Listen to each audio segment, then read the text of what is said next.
রাজনীতির ময়দানে কওমীদের অবদান সর্বোচ্চ। খেলাফতের লাইনে, সিয়াসাতের লাইনে, তাজকিয়ায়ে নফসের লাইনে, তরিকাতের লাইনে দেওবন্দীদের সর্বোচ্চ অবদান। বাতিলের বিরুদ্ধে যত আন্দোলন সেখানেও কওমীদের বড় অবদান। যারা অস্বীকার করবে তারা বর্তমান দুনিয়াতে নিকৃষ্ট তাজা মুনাফিক। এর যুবক, কিন্তু বাংলাদেশটারও গুছাই আনতে 1 ঘন্টার বেশি লাগে না। লাগে? যেমন আমার ছাত্র জনতা এক হয়ে গেল, মুরব্বীদের পরামর্শে চলছে, তো সফলতা চলে আসছে। কথা কয় না? মুরব্বী ছাড়া চলছে ওরা? ওগো পরামর্শ কেউ দেয় নাই? পরামর্শ নিয়ে যখন চলছে একটা সফলতায় চলে আসছে। আমাদের দেশে আলেম কম না বেশি? মাদ্রাসা কম না বেশি? মুরব্বীদের মাথা হাতে নিজেকে যখন কন্ট্রোল না করবে যতদিন পর্যন্ত, ততদিন ঐক্যের আওয়াজ চলবে, সমাধানে আসবে না। ভাইরা আমার, বড় কঠিন। ও যুবক, আমিও যদি তোমার লাইনে চলতাম পারতাম, কেন চলি না? কারণ আমি টুপিদারির কারণে সরকার আমারে গোপনে টাকা দেয়। দেয়? আলাদা বেতন দেয়? দেয় না। মসজিদে আমার জন্য বিশাল কিছু দেয়? তাও দেয় না। তাহলে কারণটা কি? একমাত্র কারণ, আল্লাহর কোরআন পড়লাম, পয়গম্বরের হাদিস পড়লাম, একটা কথাও মিথ্যা, কোনো ভুল, কোনো সন্দেহ নাই। সন্দেহ আছে কিনা অপচেষ্টা করেছে পৃথিবীর বড় বড় বেঈমানেরা, পায় নাই একটা সন্দেহ, বরং অনেক বিধর্মী কালেমা পড়ে মুসলমান হয়ে গেল। ও যুবক, আল্লাহর গোলাম, তুমি যেই আল্লাহ মানো আমিও সে আল্লাহ মানি। তোমার আল্লাহ আমার আল্লাহ এক না দুই? সবাই একমত? তোমার নবী আমার নবী, তোমার কোরআন আমার কোরআন, তোমার কাবা আমার কাবা, তোমার ধর্ম আমার ধর্ম, তোমার কালেমা আমার কালেমা। তুমি আমি দুনিয়াতে আসছি, এক বিদায় বেলা কাফন হবে 3টা, কালার হবে আলাদা। হুজুরদের কালার একরকম, তোমার কাফনের কালার একরকম।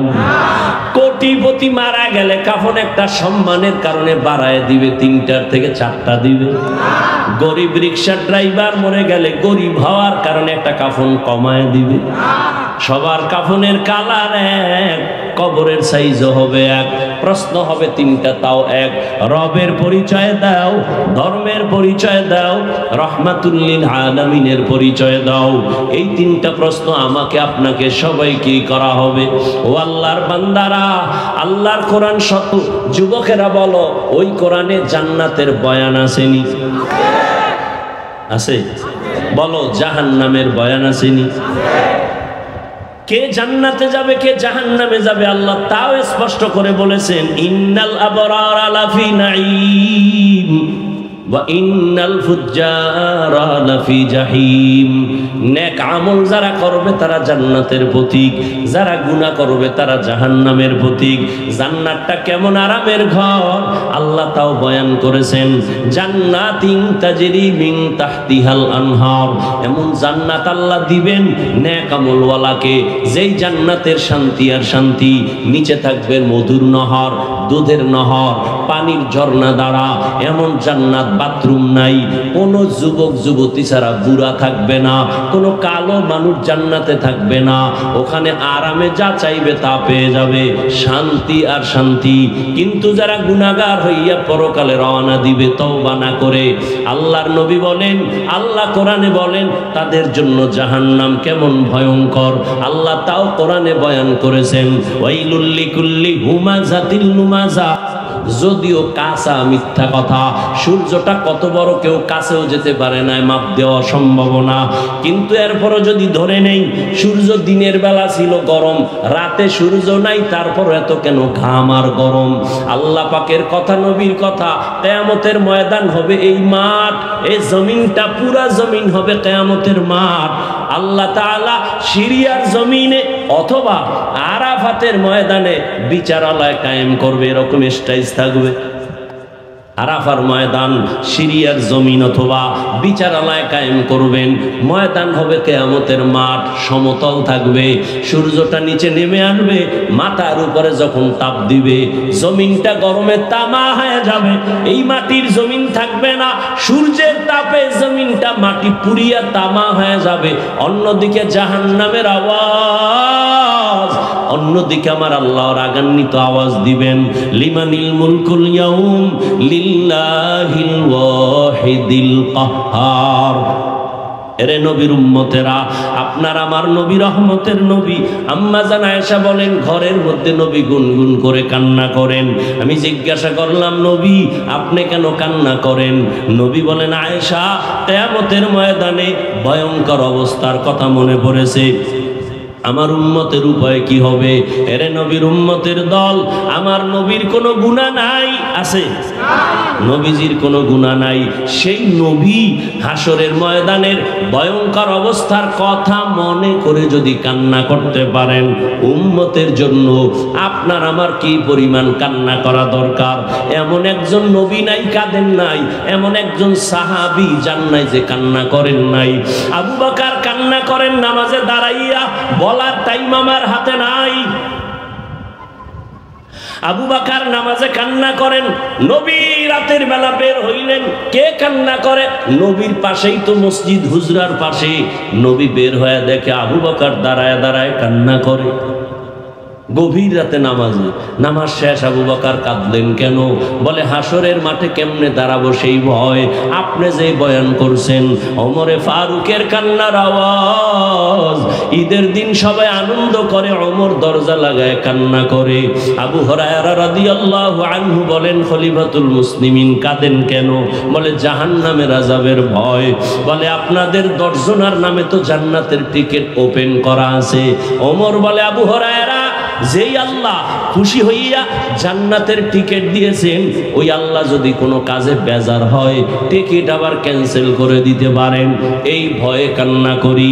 ও আল্লাহর বান্দারা, সমস্ত উলিয়া উলিয়ারা কান্না করে করে কবরে গেলেন। গুনাহ নিয়ে যদি কবরে যাও, আমার নবীও কাঁদেন, সাহাবায়ে কেরাম কাঁদেন, তুমি কেন কাঁদো না? কান্না না আসাটা বরকত মনে করিও না, বরং আল্লাহ তোমার উপরে বেজার। এই কারণে তোমার মোনাজাতে কান্না আসে না। গুনাহ করার কারণে তোমার দিলটা পাথর হয়ে গেল। দুনিয়াতে বাড়ি গাড়ি টাকা পয়সা ক্ষমতা সব পেয়েছো, কিন্তু মরার পরে কিছু অর্জন করা দরকার, কিছু করছনি।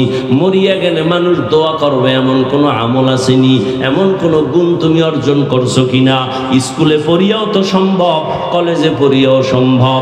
তুমি যদি ডাক্তার হইয়া মানুষের সাথে ভালো আচরণ করো, মা বাবার দোয়া নিয়ে চলো, আলেমদের দোয়া নিয়ে চলো, সময় মতো 5 বেলার নামাজ পড়ো, এটাই তোমার মরার পরে দোয়ার কারণ হবে। সবাই দোয়া করবে, মা বাবা দোয়া করবে, সন্তানের ব্যবহারে মুগ্ধ, সন্তান বড় আদর্শওয়ালা, চরিত্র বড় ভালো ছিল, খারাপ না।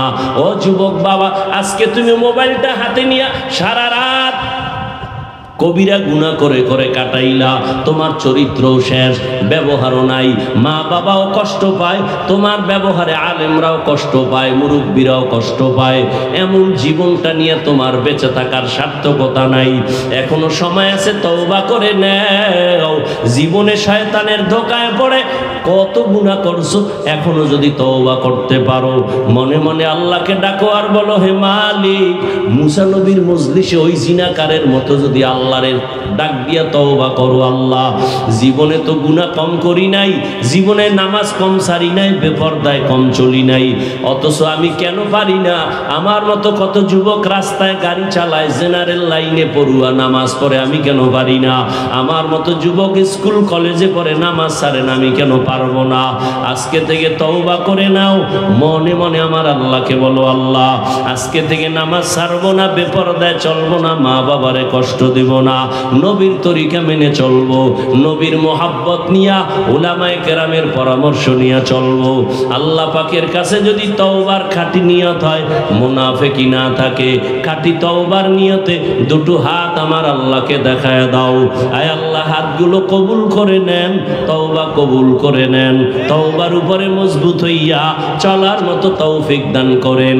আলহামদুলিল্লাহি রাব্বিল আলামিন, ওয়াসসালাতু ওয়াসসালামু আলা সাইয়্যিদিল আমবিয়া ওয়াল মুরসালিন ওয়া আলা আলিহি ওয়া আসহাবিহি আজমাইন।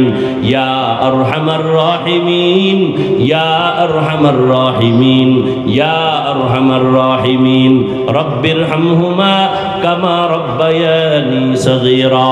আল্লাহুম্মা ইন্নাকা আফুউন কারীম তুহিব্বুল আফওয়া ফা'ফু আন্না। আল্লাহুম্মা ইন্না নাসআলুকা রিযাকা ওয়াল জান্নাহ ওয়া নাউযু বিকা মিন সাখাতিকা ওয়ান নার। ও দয়ার মালিক, গুনার বোঝা মাথায় নিয়ে আপনার দরওয়াজায় হাজির। কত উলামায়ে কেরাম, মুরব্বী, হাজী সাহেব, যুবক, ছাত্র ভাই, মা বোনেরা হাত তুলেছেন। আয় আল্লাহ, শয়তানের ধোকায় আপনার নাফরমানি করেছি, নবীর সুন্নত জবাই করেছি। আজকে মনে হয় যেন গুনার কারণে আমার জাহান্নাম ছাড়া উপায় নাই। মানুষ জানে আমি কত বড় ভালো মানুষ, কিন্তু আমার আমলনামার দিয়ে তাকাইয়া দেখি বড় ভয়। আমার হাতের দ্বারা গুনার কোনো শেষ নাই। গুনার কারণে আমার চোখ না পাক, জিহ্বা না পাক, অন্তর না পাক। আজকে তওবার নিয়তে হাত তুললাম, আর গুনাহ করব না রে আল্লাহ। আয় আল্লাহ, আর বেপরদায় চলবো না, নামাজ ছাড়বো না, আর কখনো দাড়ি কাটবো না, মা বাবার সাথে বেয়াদবি করব না। উলামায়ে কেরামের পরামর্শ নিয়ে নবীজির তরিকা মানিয়া চলবো। ও আল্লাহ, আমাদের তওবা কবুল করে নেন। আয় আল্লাহ, সবার জীবনের গুনাহগুলো মাফ করে দেন, মাহফিল কবুল করে নেন, আয়োজনকারী সহযোগিতাকারীদের কবুল করে নেন, এলাকায় শান্তি দান করেন, সুন্নাতওয়ালা জিন্দেগি আমাদের দান করেন। আপনার খাস ওলিদের বন্ধু বানায় দেন, উলামায়ে আহলে হকের বিজয় দান করেন, বাতিলের মোকাবেলায় বিজয় দান করেন। আয় আল্লাহ, মা বোনদের আবেদা বানায় দেন, সন্তানগুলো নেককার বানায় দেন। আয় আল্লাহ, আমার কলিজার যুবকদের দ্বীনের খাদেম বানায় দেন, মোবাইলের গুনাহের থেকে হেফাজত করেন। আয় আল্লাহ, সারা দুনিয়াবাসীকে মাফ করে দেন, ইসলাম ও মুসলমানের হেফাজত করেন, বাংলাদেশ জুলুম মুক্ত করে দেন, শান্তির দেশ বানায় দেন। আয় আল্লাহ, সবার অন্তরকে পরিশুদ্ধ করে দেন, জাহান্নামের ভয় অন্তরে ঢুকায়া দেন, গুনাহের প্রতি ঘৃণা জমায়া দেন, নেক আমলের আগ্রহ বাড়ায়া দেন, আদবওয়ালা বিনয়ী জিন্দেগি দান করেন। প্রত্যেকটা সন্তান, ছাত্র, মা বাবা, ওস্তাদের বাধ্যগত বানায়া দেন, বেয়াদবিমূলক আচরণ থেকে আমাদের হেফাজত করেন। আয় আল্লাহ, নবীজির রওজা বাইতুল্লাহ জিয়ারতের জন্য কবুল করে নেন। আমরা যারা হাত তুলেছি, আমাদের যাদের মা বাবা মুরব্বী দুনিয়ায় নাই, জান্নাতের ফয়সালা করে দেন। আম্বিয়ায়ে কেরাম, সাহাবায়ে কেরাম, শুহাদায়ে কেরাম, আউলিয়ায়ে কেরাম, আসাতিজায়ে কেরাম, জান্নাতে তাদের মাকাম বাড়ায়া দেন। আয় আল্লাহ, যারা বেঁচে আছেন হায়াত বাড়ায়া দেন, দীর্ঘ নেক হায়াত দান করেন, অসুস্থতা দূর করে সুস্থতার নিয়ামত দান করেন, আওয়াজে কথায় রুহানিয়াতে স্পষ্টতা বাড়ায়া দেন, ইলম ও হিলম ও হিকমত আমলে বরকত দান করেন, উলামা তোলাবা উম্মতের অন্তরে ইজ্জত বাড়ায়া দেন, চলার পথে হেফাজত করেন, আমাদের জানমাল